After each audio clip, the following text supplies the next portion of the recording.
Qué bueno, hemos estado aprendiendo, recibiendo palabra del cielo, adorando al Señor, hemos escuchado varias alabanzas, pero quiero también presentar a un hermano, un amigo, un mentor, el pastor Roberto Sorensen, pastor principal de la iglesia que está en Mar del Plata, del Movimiento Cristiano Misionero, director de una imprenta, formador de discípulos, obreros, misioneros y pastores.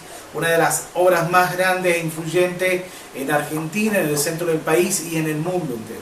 Pastor Roberto Sorensen es hijo del pastor fundador de nuestra organización, el Movimiento Cristiano Misionero. Así que disfrutemos de esta enseñanza y aprendamos lo que Dios quiere enseñarnos.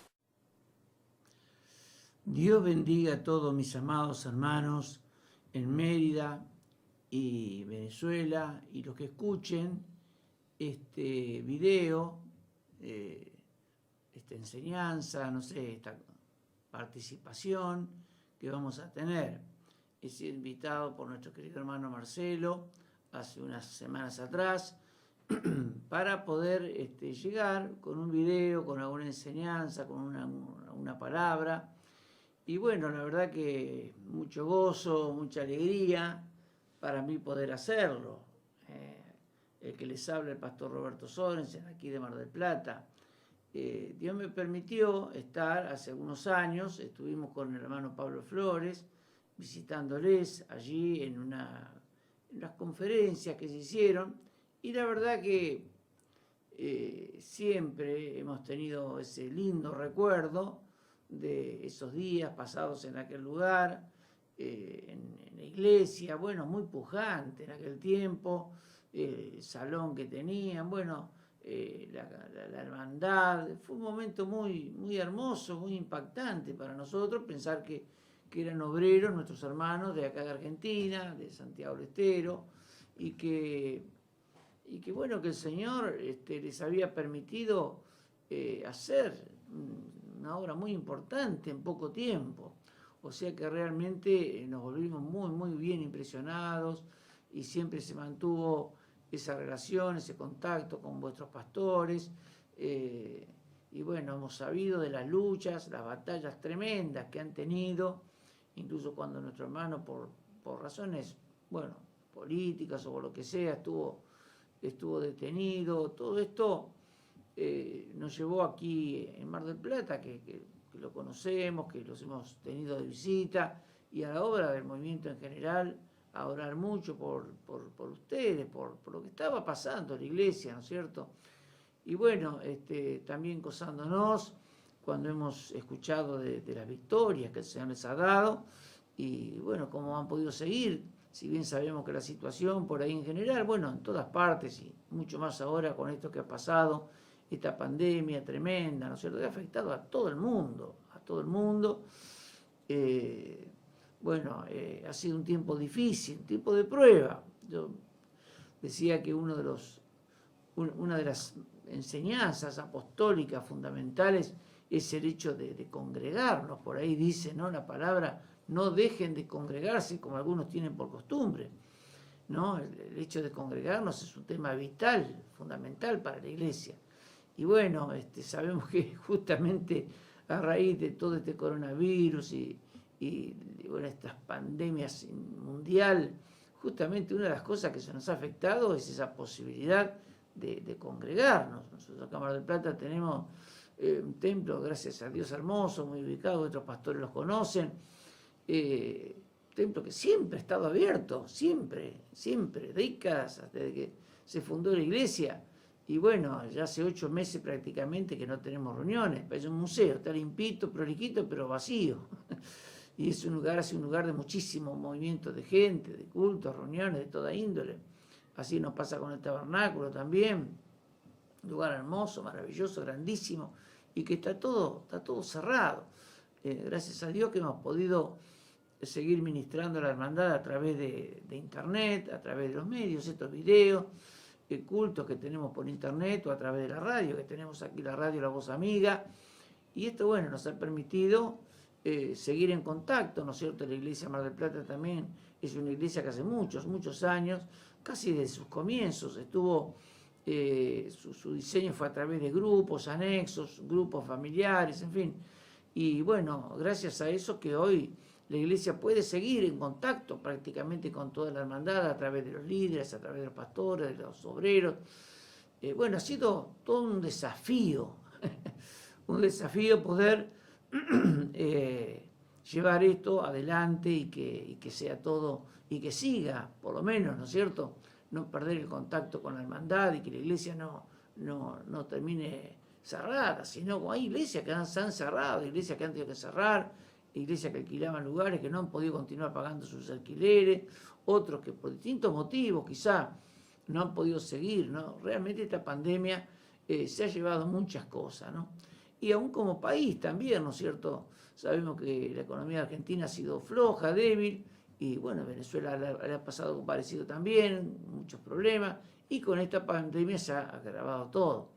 Pero bueno, gracias a Dios que nosotros tenemos al Señor, tenemos al Señor, tenemos su presencia, tenemos su palabra, tenemos sus promesas, ¿no?, que son fieles y verdaderas, y a través de ellos que nosotros podemos seguir adelante mirando al Señor y trabajando y creyendo que cuando esto vaya pasando, la iglesia va a poder volver a retomar su ritmo y salir purificado de esta prueba, porque las pruebas son para probar nuestra fe y para fortalecernos también, ¿no?, espiritualmente, y bueno, purificarnos también de alguna forma. Así que bueno, no perdemos la fe, tenemos la confianza y así vamos a seguir adelante en el nombre del Señor. Bueno, nuestro hermano Marcelo me decía, ¿no?, que si había alguna palabra para los obreros, para líderes, para colaboradores. Bueno, quizás sabiendo un poco mi especialidad, no ha sido tanto la parte evangelística, aunque siempre me ha gustado y lo he apoyado con todo. Y tenemos evangelistas en la iglesia y todo, y hacemos evangelismo, pero bueno, a veces en las convenciones más que nada me ha tocado enseñar sobre el principio. Dios me permitió, él me decía, ¿no?, hablar un poco sobre los principios, hablar un poco sobre el llamamiento, sobre la vida de fe, que son algunas de las cosas fundamentales, la guía del Espíritu Santo. Son principios de nuestra familia. Y Dios me permitió escribir 2 libros que yo los tengo acá. No sé si ustedes lo han tenido, lo tienen. El primero es El triunfo del sistema de la fe. No sé si lo puede presentar un poquito Raúl, que me está ayudando. El triunfo del sistema de la fe, que es la historia de los primeros 20 años del movimiento y un poco la historia del fundador, que es el hermano Samuel Sorensen. Y aquí están, se van describiendo justamente los principios de la fe que llevaron a esta familia a ser lo que fue. Y el otro libro, aunque tengo 3, pero estos 2, ¿no?, es Pilares fundamentales de la visión del movimiento, ¿no es cierto? Y bueno, esto realmente también va describiendo paso a paso, en forma ordenada, cada uno de los principios, ¿no es cierto? Comenzando por el llamamiento, comenzando por el discipulado, por la vida de fe, la guía del Espíritu Santo, en fin. Nos va llevando a ir aprendiendo, porque es importante para un obrero cristiano, ¿no es cierto?, conocer, por supuesto, la palabra del Señor, es lo fundamental, ¿no? Ahí nos dice en el libro de Timoteo, procura con diligencia presentarte a Dios aprobado como obrero, que no tiene de qué avergonzarse, que usa bien, que maneja, que conoce bien la palabra de verdad. Creo que esto es lo fundamental. Y también como familia, nosotros cuántas veces lo hemos escuchado, las convenciones, en las enseñanzas, tenemos principios, tenemos fundamentos, ¿no? Tenemos un perfil, ¿no es cierto?, una forma de una visión como familia, ¿no es cierto?, que lleva a que bueno, nos fundamentemos o nos apoyemos en principios, columnas, ¿no es cierto?, de nuestra fe. Y bueno, de esta forma, al conocerlos, podemos ir desarrollándonos y creciendo en una misma sintonía con todo el cuerpo de Cristo. Hay muchas formas de hacer la obra. Cada familia, cada denominación o cada institución, por ahí tiene su visión, ¿no?, sus principios, sus normas, sus formas. Y bueno, el movimiento tiene las suyas, ¿no es cierto?, que fueron dadas allá desde los comienzos, ¿no? Y bueno, qué bueno es conocerlas. conocerlas como obreros, ¿no?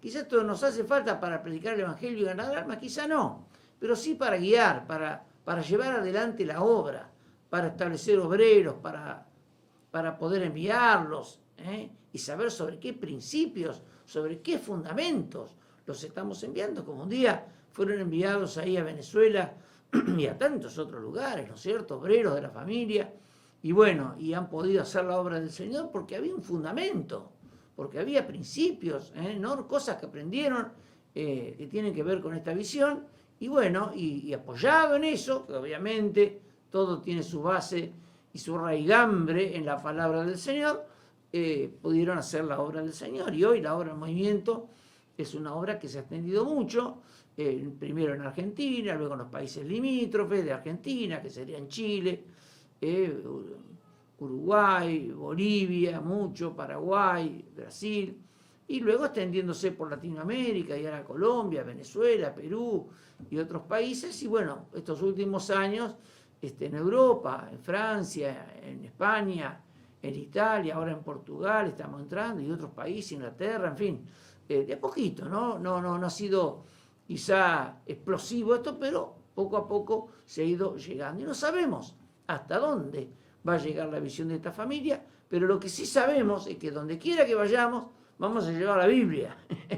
Que Jesús dijo, antes de ascender, dijo, y me seréis testigos en Jerusalén, en Samaria, en Judea, en Samaria, y hasta lo último de la tierra. O sea que es para toda la tierra, y no importa en qué parte de la tierra estemos, la Biblia es para todos. Y los fundamentos y las enseñanzas y los principios que nos revela la palabra del Señor son universales. Universales. No hay distinción en eso, ¿no es cierto? Y por eso que nosotros podemos, ¿no es cierto?, también creer, aun que en nuestro pequeño mundo, en nuestro país, en nuestras ciudades, en nuestros barrios, en nuestras zonas, también esos principios han de funcionar. Bueno, yo quería contarles un poquito, en principio, cómo nace la obra, ¿no es cierto? Esto lo tenemos en este libro, El triunfo del sistema de la fe. Por los años 50 había todo un sistema de enviar obreros, ¿no es cierto?, de la expansión, del crecimiento de la obra, que se había establecido con un poco un modelo que venía de los países más ricos, como Estados Unidos, Inglaterra, los países escandinavos, y bueno, que ellos enviaban los misioneros y les enviaban con un sueldo, ¿no es cierto?, para que ellos puedan sustentarse, sostén misionero que se llamaba.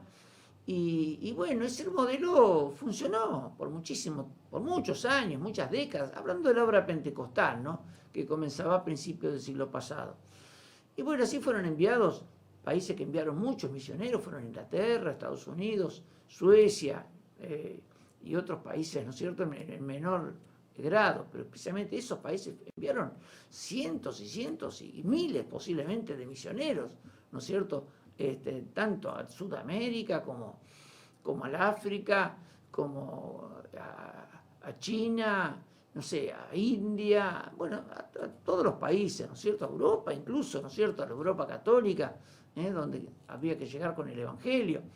Y bueno, y con este sistema funcionó por muchos años, pero claro, Dios se estaba moviendo en el corazón ya, especialmente vamos a hablar de acá de Argentina, de aquellos padres que fueron los padres de la obra, como el hermano Samuel y otros, que se abría una etapa nueva en la obra evangelística y misionera.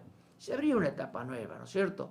Una etapa donde habrían de salir cientos y cientos de obreros, ya no de a uno, de a dos, o de un matrimonio, o de dos matrimonios, sino de a cientos. Iban a salir a los campos, conquistar para el Señor, abrir obras, porque ya la obra evangélica iba madurando, había mucha gente que quería servir al Señor, pero claro, con el sistema que teníamos, ¿cuál era el problema? El problema, el de siempre, el dinero, no había fondos para enviar, por ahí había 100 candidatos y se podía mandar a uno solo, y los otros quedaban como diciendo, bueno, lamentablemente no podemos servir al Señor, no podemos salir a la obra, no podemos ir al campo misionero, porque no hay recursos para enviarnos, ¿verdad? Y esto era algo muy, muy serio, porque era el sistema que había, ¿verdad? Y todos se ajustaban a ese sistema que había sido enseñado, que había sido practicado. Era la norma que existía, ¿verdad?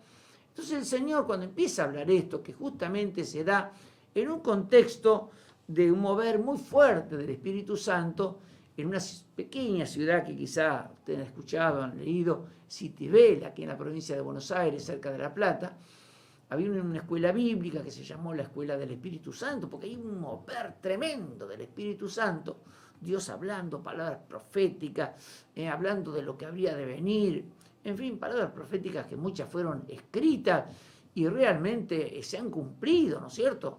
Cosas que habrían de venir en Argentina y que pasaron, y en el mundo también, cosas tremendas. Y en ese tiempo, el Señor comienza justamente a hablar, ¿no es cierto?, de cómo iba a ser el diseño de la obra a partir de ese momento, cómo iba a desarrollarse, cómo iba a poder llevarse a cabo eso que estaba en el corazón de muchos de los padres de la obra, ¿no es cierto?, de dar espacio, dar lugar a esta nueva etapa que se venía. Y que les comienza a hablar a través del Espíritu Santo, ¿cierto?, sobre la guía, sobre el hablar, sobre las palabras proféticas, sobre algo así como que el Espíritu Santo volvía a tomar la conducción de la obra. Cosa que a veces pasó a unas iglesias pentecostales que, a pesar de tener Espíritu Santo, pero siempre está el manejo humano, ¿no? La decisión humana, el criterio humano. Pero lo que Dios movió allí en Citibel fue empezar a dejar que el Espíritu Santo manejara, que Él fuera el verdadero conductor de la obra, ¿verdad? Porque entendiendo que lo que el Señor determinaba, eso se cumplía. Y eso es algo que, bueno, seguimos creyendo, ¿no es cierto?, hasta el día de hoy en esta familia. Cuando alguien dice, Dios me habló o Dios me guió a hacer tal o cual cosa, bueno, son palabras mayores, porque uno entiende que aquel Dios que ordena, aquel Dios que da la palabra, es el Dios que va a respaldar, ¿verdad? Porque antes, bueno, al tener estos sistemas de pagos, por decirlo de alguna forma, todo proyecto, todo pensamiento, toda empresa espiritual o ministerial tenía que pasar por el filtro de las finanzas y de los comités, a ver si lo aprobaban, si no lo aprobaban. Y bueno, muchísimas cosas quedaban obviamente en el camino. Pero bueno, una de las cosas que Dios comenzó a hablar es devolverle al Espíritu Santo el rol de conductor de la obra. El rol de conductor de la obra. Por eso uno de los principios de esta familia es la guía del Espíritu Santo. Y la otra cosa que el Señor comenzó a hablar es sobre la vida de fe. Lo que era realmente, cómo el Señor hizo para enviar a los 12, a los 70, ¿no? Dependiendo del Señor. La vida de fe, o yo lo llamaría también la dependencia de Dios. ¿Cómo podíamos marchar dependiendo del Señor? No dependiendo de un comité, de una organización, de un sueldo, sino dependiendo del Señor, ¿no es cierto? Y allí es donde, ¿no es cierto?, el Señor comienza a hablar. Yo tengo acá abierta mi Biblia en San Mateo, por ejemplo, el capítulo 4, cuando el Señor llama a los primeros discípulos, ¿no es cierto? Y ahí tenemos en el capítulo 4, verso 18, andando Jesús junto al mar de Galilea, vio a dos hermanos, Simón, llamado Pedro, y Andrés, su hermano, que echaban la red en el mar porque eran pescadores, dice, y les dijo, venid en pos de mí, y os haré pescadores de hombres, ¿no? Y ellos, entonces, dejando al instante las redes, le siguieron, ¿no? Un llamamiento que implicaba una entrega, una consagración, que era dejar las redes, dejar su seguridad, dejar su medio de vida, dejar su rutina, su comodidad y lanzarse en los brazos de Dios. Empezar a caminar con Jesús. ¿Quién era Jesús? Era un predicador ambulante, como él mismo dijo, el Hijo del Hombre no tiene lugar donde reclinar su cabeza, pero él tenía un ministerio y él les iba a enseñar a ser pescadores de hombres. Y ellos estuvieron dispuestos, vamos a decirlo así, a la aventura de seguir a Jesús en el camino. Luego ahí nomás lo llama, también lo vemos a los hijos de Zebedeo, a Juan y Jacobo, que no solamente dejaron las redes y la barca, pero también dejaron a su padre, ¿no? Tuvieron que consagrar aún sus sentimientos, su familia. Bueno, Pedro también se supone que tenía familia. Y bueno, dejaron todo para lanzarse en esa aventura de fe, tirarse, ponerse en los brazos del Señor, confiando que el Señor habría de guiarles, sustentarles y llevarles por el camino de la bendición. Bueno, así fue como el Señor comienza a hablar a nuestros queridos padres allá en Citibel, entre los quienes estaban el hermano Samuel, por supuesto, la esposa, el hermano Celcio Contreras, luego vendría el hermano Hugo Contreras también, otros más tarde, ya no era en Citibel, más adelante vendría el hermano Oscar Darwich, otros que han sido padres, el hermano Roberto Alonso, por mencionar algunos, Hugo Fernández, de los primeros apóstoles, de los primeros padres que tuvimos en la obra del Señor. Y bueno, Dios empezó a poner esto en el corazón. Ahí fue donde ellos salen en una epopeya de fe hacia el sur, hacia la Patagonia Argentina, cuando la Patagonia era la tierra de nadie, era tierra desértica, no había nada, no había caminos.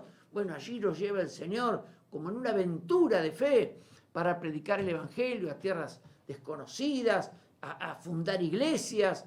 Y bueno, el Señor, muchos dijeron en aquel tiempo, se van a morir de hambre, lo criticaban al hermano Samuel, estás loco Samuel, mandate a estos jóvenes al sur para que sean el hazmerreír, para que la gente se burle del Evangelio, que se han muerto de hambre. Pero Dios en su infinita misericordia no solamente que no permitió que se murieran de hambre, sino que establecieran obras tremendas en el sur que han sido las obras más bendecidas, incluso económicamente, del país, ¿no es cierto? ¿Por qué? Porque el Señor se complace cuando alguien cree en Él con todo su corazón. Bueno, este es el comienzo, ¿no es cierto?, de la obra. Este es el comienzo, después de ese mover, ¿no es cierto?, el Señor los envía a ese mover de Citibel y después de revisar y estudiar estos principios de fe y la guía del Espíritu Santo, los manda al sur, después otros van al norte, otros van a otra parte, y bueno, ya esto va desbordando, ¿no es cierto? Va desbordando hasta que va llevando a que se llene todo este cono sur del Evangelio y bueno, siga expandiéndose. Estos principios de fe, esta guía del Espíritu Santo, son las que yo un poco escribo en este libro, que yo se lo recomiendo a los que quieren servir al Señor, que lo puedan tener, que lo puedan leer, ¿no es cierto? Porque es importante, está todo relacionado, ¿no es cierto? El Dios que te llama es el Dios que te guía. El Dios que te guía es el Dios que te sustenta, que te provee. Hay una secuencia. Dios no bendice lo que Él no guía. Dios bendice lo que Él guía, porque Él es el conductor, Él es el guiador, Él es el que va a decir cómo hay que hacer las cosas, cuándo hay que hacerlas, dónde hay que hacerlas. Él es el guiador. Y cuando uno obedece la voz del Señor, obedece la palabra del Señor, uno puede ver maravillosos resultados. Bueno, después ahí está cuando Jesús envía también a los 12, que lo vemos en Mateo capítulo 10, lo vemos en Lucas cuando envía a los 70. Y hay algunas características que son muy interesantes. Yo no vamos a estar mirando mucho la Biblia, ustedes la pueden buscar, ¿no es cierto? Ahí en Mateo 10, Lucas 10. Que Jesús los manda de a dos, por ejemplo. Y lo manda, dice, sin bolsa y sin alforja, ¿no es cierto? Sin cinturón, o sea, sin recursos humanos, sin dinero, los manda sin nada. Solamente con la palabra del Señor, solamente con una palabra de que ellos tenían que ir a predicar el Evangelio, que tenían que orar por la gente, que la gente se iba a sanar y que el Señor, porque le dice esta palabra, y recuerden que el obrero es digno de su alimento. Así que ustedes marchen en fe, que el Señor los va a respaldar. ¿Saben una cosa, hermano? Ese ha sido uno de los fundamentos de esta familia. Marchar en esa fe. Marchar en esa fe. ¿Cuántas veces muchos han dicho, bueno, está bien, eso funcionó en aquellos años, 50, era otra Argentina, pero bueno, vaya a saber en otros países cómo será. ¿Sabe, hermano, que el Señor ha permitido que la obra se expandiera, como yo decía hace un momento, en otros países? Primero en España, cuando fue la hermana Laudina, una pionera que fue hace muchos años, y bueno, por la fe también, mirando al Señor, creyendo en la provisión del Señor, cuando nadie practicaba esto, ¿no es cierto? Y la hermana Laudina pasan los años, ya para el año 2000 se abre una etapa nueva, misionera, y empiezan a ir otros misioneros, ¿no? Y bueno, Dios ha permitido que varios de los misioneros que fueran hermanos, familia, matrimonios criados con nosotros aquí en la ciudad de Mar del Plata y también de otros lugares, ¿verdad? Y bueno, de pronto decir, bueno, ¿cómo será en Europa? ¿Cómo será en España? ¿Cómo será en Francia? ¿Cómo será en Italia? ¿Cómo será ahora en Portugal? Y bueno, sin duda en Portugal, y ahora hay otros problemas, ¿no es cierto? Estaba el problema, por ejemplo, de los papeles, porque primero era la parte económica, ¿cómo será? Pero Dios, hermanos, Dios que los mandó, Dios que los llamó, Dios que los envió, el Espíritu Santo que estuvo hablando a sus corazones y dándoles ese llamamiento y enviándolos, es el que los respalda. Pero no solamente en la parte económica, en todos los aspectos. Porque el Dios que te llama también es el Dios que te prepara, es el Dios que te capacita. Porque muchas veces esto es una cuestión de fe también, porque uno se mira a uno mismo y dice, no, yo no sé mucho, yo no soy tan hábil, yo no tengo tantos dones, yo no soy Billy Graham, yo no soy, qué sé yo, tal o cual evangelista. Y sí, es verdad, quizá no tengo nada que ver con esos grandes evangelistas que nos deslumbraron con sus ministerios. Pero Dios tiene un ministerio para cada uno. Y el Dios que te llama es el Dios que te va a capacitar. El Dios que te llama te va a capacitar para la tarea que Él te ha encomendado. No para otra tarea, para la que Él te ha encomendado. Por eso qué importante es, también esto es una cuestión de fe, creer que Dios te va a ayudar en la parte económica, te va a sustentar, que te va a ayudar en la parte capacitándote, dándote capacidad, habilidad. Y bueno, ¿para qué? Para que puedas hacer la obra como una cosa muy sencilla. ¿Cuántas veces hemos dicho? Si Dios te pone una carga por los niños, Dios te va a dar la capacidad para trabajar con los niños. Si te pone una carga por los jóvenes, te va a dar la capacidad para trabajar con los jóvenes. Si te pone una carga por ir a tal o cual pueblo donde hay una tremenda necesidad de lo que sea, Dios te va a capacitar justamente para ir con la respuesta de parte del cielo a ese pueblo, a esa ciudad, a esa necesidad.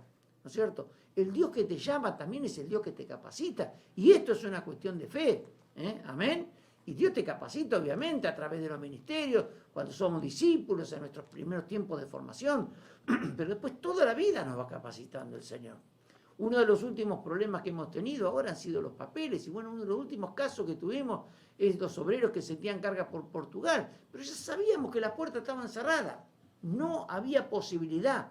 Europa estaba cerrada por toda esta inmigración ilegal. Bueno, no querían recibir gente, no querían recibir misioneros, no querían, había que pagar una fortuna en euros para poder entrar, que nadie la tenía. Bueno, pero estos obreros, matrimonios jóvenes, bueno, escucharon, aprendieron estas cosas. Y un día nos dijeron, hermano, nos vamos. Y bueno, Dios abrió una puertita, no una puerta, una ventanita chiquitita en la casa de unos misioneros allá que los recibieron en Pontevedra. Y bueno, allí fueron. El asunto, les voy a hacer la historia corta. Dios fue moviendo, y los que fueron y que quedaron ilegales porque no tenían papeles, porque no tenían nada, hoy están en Portugal sirviendo al Señor con los papeles en orden, porque Dios hizo milagros, cosas que pasaron en Europa, especialmente en Portugal, que empezaron a necesitar mano de obra y que justamente querían a los que venían de Latinoamérica, tenían preferencia por los latinoamericanos, y bueno, una serie de cosas. El hecho es que ellos hoy están trabajando, o sea, que el Señor que los llamó hasta fue poderoso. ¿Para qué? Para hacer que los papeles que parecían imposibles, que todo el mundo decía, no se puede ir, bueno, cuando Dios dice, se puede o te envío, Él arregla las cosas para que puedas hacer aquello que Él te mandó. Quiere decir que para Dios no hay nada imposible, hermano. El Dios que te llama, por eso es una cuestión de fe. Él te va a sustentar, Él te va a proveer, Él te va a abrir puertas, Él te va a abrir puertas. Esta es la fe de esta familia. Nosotros no estamos, por eso, hermanos, nosotros no dependemos de lo que dice la gente. Nosotros no dependemos de lo que dicen los gobiernos, de lo que dicen la gente ilustrada del mundo. No, nosotros dependemos de lo que Dios dice. Lo que Dios dice en su palabra es superior a cualquier ordenanza humana, circunstancia humana, es superior. Porque lo que Dios dice, Él lo dice en su palabra. El cielo y la tierra pasarán, pero mis palabras no pasarán. Entonces nosotros podemos confiar en la palabra del Señor. Y esta es la base, es la fe básica de este movimiento, ¿no es cierto? Creer en el llamamiento, creer en la guía del Espíritu Santo, creer en la vida de fe, en la dependencia de Dios. Podemos creer, después tenemos otros principios como son el discipulado, donde nos formamos, donde nos preparamos, como Jesús preparó a los 12, como Jesús preparó a los 70. Esa visión de un cuerpo, que somos una familia, que no importa dónde estemos, en qué parte de la ciudad, del país o del mundo, somos una familia con una visión, con principios, con fundamentos. Bueno, cosa que el Señor nos ha ido dando a través de los años. ¿Somos distintos a las otras iglesias en cuanto a las doctrinas básicas? No. Creemos en la salvación, en Dios, en los ángeles, en el Espíritu Santo, en el bautismo de agua. Creemos, o sea, nuestra doctrina es similar a la de cualquier iglesia pentecostal. Pero, en cuanto a la obra, en cuanto a la formación de obreros, quizá Dios nos ha dado esta visión, obviamente, con raigambre en la palabra del Señor. Ahí la tenemos, Jesús enviando a los 12, los 70, el apóstol Pablo, el apóstol Pedro, los apóstoles. Bueno, está diseminada por todo el Nuevo Testamento y en la Biblia. Una visión de fe, una visión siendo guiados, como aquel, si nos remontamos más atrás, lo vemos a ese Abraham saliendo de Ur a una tierra que yo te mostraré, como dice la palabra, así salió Abraham sin saber a dónde iba. Y tenemos a un Moisés que estaba ahí lo más tranquilo con sus ovejitas en el desierto y Dios le dice, ve porque vas a sacar a mi pueblo de la tierra de Egipto y de la esclavitud. Y Moisés dijo, ¿con qué? ¿Cómo? Ni hablarse. Y bueno, pero Dios lo capacitó, Dios le dio autoridad, Dios le dio, y lo pudo hacer, ¿no es cierto? A cada uno, el Dios que te llama, como le dijo a Gedeón, ve con esta tu fuerza y salvarás a Israel de mano de los madianitas. Y también Gedeón tenía sus excusas, pero el Señor lo capacitó, el Señor lo habilitó, Él le dio la autoridad para hacerlo, y bueno, y vemos a un Gedeón haciendo una obra tremenda. Así que en toda la Biblia vemos esto, un Dios que llama, un Dios que te capacita, un Dios que te provee, un Dios que te guía, un Espíritu Santo que está presente, guiador, amén, alentador, gloria a Dios. Por eso, hermanos, yo ya concluyendo, ¿no es cierto?, la hora ha ido pasando, no quiero extenderme demasiado, pero nosotros como familia somos el resultado de un avivamiento. Esta obra, yo a veces lo he dicho de esta forma, el germen que dio inicio a la gestación de esta obra, se desarrolla allí en Citibel en un momento de tremendo avivamiento, y todos los primeros años de esta familia fueron de tremendo mover, de tremendo avivamiento. Somos el fruto, somos el resultado de un avivamiento, así como la iglesia primitiva. La iglesia primitiva fue el fruto de aquel Pentecostés, que ese Pentecostés, ese derramamiento del Espíritu Santo, que los llenó de fuego, los llenó de unción, los llenó de gracia. Podían salir y predicar ya sin miedo a las multitudes y la gente se convertía. Nosotros también somos un resultado de ese obrar del Espíritu Santo allí en Citibel, en nuestras convenciones. Cuánto hemos clamado, cuánto hemos orado, que venga el Espíritu Santo, que sea derramado, que la gente reciba, que venga ese quebrantamiento, que venga esas palabras proféticas, esa unción, esa gracia. Y bueno, que Dios nos siga manteniendo, hermanos queridos, siendo fortalecidos por su presencia, por su Espíritu cada día. Gloria a Dios, porque sabemos que de esta forma no solamente vamos a seguir como estamos, pero vamos a poder seguir avanzando, creciendo. Y yo lo digo para ustedes, queridos hermanos que están ahí en Venezuela, hay toda una nación con tremendas situaciones, problemas, y no vamos a entrar en eso, pero como toda nación, tiene sus situaciones, sus problemas, sus cuestiones. ¿Hace falta el Evangelio? Claro que hace falta el Evangelio. Hace falta el Evangelio. Hacen falta vidas comprometidas, hacen falta vidas consagradas, Hacen falta vidas inflamadas por el fuego, por el poder del Espíritu Santo, para que esas vidas sean tocadas por el Señor y puedan ir y recorrer pueblos y ciudades y provincias y transformarlas por el poder del Espíritu Santo, para que se convierten, para que haya sanidad, para que haya liberación, para que haya bendición de lo alto. Estamos en una sociedad muy alejada de Dios, muy alejada de su presencia. Nosotros lo decimos acá por Argentina, y bueno, como es en otras partes, en cada parte tiene su problemática, pero en general el mundo está alejado de Dios. Pero bueno, nosotros somos los encargados. No vamos a pedir que esto lo hagan los gobiernos, que hagan los presidentes, que lo hagan los senadores, los diputados. No, esto tenemos que hacerlo nosotros, la Iglesia de Cristo. Levantarse en esta hora con autoridad, con poder, como aquellos discípulos que luego de ser llenos del Espíritu Santo se pararon y las multitudes se entregaron al Señor y se convertían. Así podamos nosotros en este tiempo ser mensajeros encendidos, llenos de su presencia, para llevar su palabra a todo el pueblo y que conozcan a Cristo, que se arrepientan y que puedan comenzar a servirle con todo su corazón. Muy bien, esto, hermanos, yo quería compartírselos y dándole gracias al Señor por esta oportunidad. Pero quiero que oremos al Señor. Quiero que hagamos una oración allí donde tú estás. No sé si este video lo están pasando en un culto, o en una reunión, o quizás por las casas, o no sé cómo lo están haciendo por internet. Pero vamos a orar al Señor. Que el Espíritu Santo pueda tocar tu corazón. Que puedas aferrarte, tú que eres un obrero, un discípulo, a estos principios, a esta visión. Y en estos principios puedas marchar hacia la conquista de todo lo que Dios tiene para tu vida y aún para esa nación hermana, amada, que es Venezuela. Gloria a Dios. Oramos al Señor. Bendito y buen Padre Celestial. Te damos infinitas gracias porque podemos orar a ti. Gracias porque podemos llevar esta palabra a mis queridos hermanos allí en Venezuela. Oh, tú conoces cada situación, tú conoces cada problema, tú conoces la lucha, la batalla, pero también conoces los corazones, Señor. Y hay vidas que aman tu nombre, que quieren seguirte, que quieren servirte. Llénale de tu presencia, llénale del fuego del Espíritu Santo. Llénale, Señor, de esa unción, de esa gracia fresca, para que puedan levantarse en esta hora con poder y autoridad y llevar tu palabra a un mundo que la necesita. Padre, yo te lo pido por los méritos de Jesús. Gracias, mi Dios. Gracias, mi Señor. Alabamos y bendecimos tu nombre. Amén y amén. Gloria a Dios. Gloria a Dios. Dios les bendiga, mis hermanos. Dios les bendiga. Amén.